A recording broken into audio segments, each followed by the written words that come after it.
providers. The downward trend in COVID cases in the Lowcountry has brought an end to free testing on Hilton Head. News 3's Andrew Davis is in our Lowcountry newsroom with that story. Well, medical teams administered more than 3,000 tests in just 2 months at Chaplain Park on Hilton Head. But as those numbers have slowed and the COVID crisis lessened, state health officials and the town believe this is now the time to close the public park site. With the need to test before you travel, go back to school, go back to college and that thing, the need is there. So we figured this is a great location. That was what the town emergency manager Tom Dunn had to say back in January when the Chaplain Park testing site opened.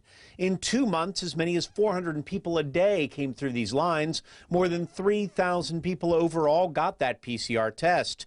But lately, this is what the scene looked like. On average, single-digit tests over the past week. The last day we did testing here was eight people, so the volume has significantly decreased from our peak number in January was 450. Jill Larson from Bright Star Home Health that administered all those tests said the free open site turned out to be a blessing for many. Being a lot of tourists or people who come down here for the winter and then go back up north, it was very helpful for them to be able to go on flights or go out of town or out of the country.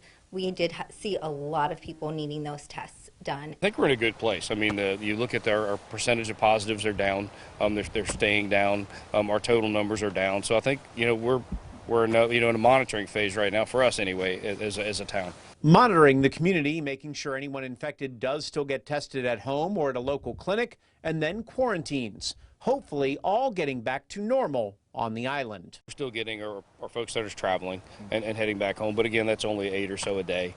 And then I think with the take-home test strategy, people are more comfortable with using that test and then more comfortable with where we are and understanding where we are right now.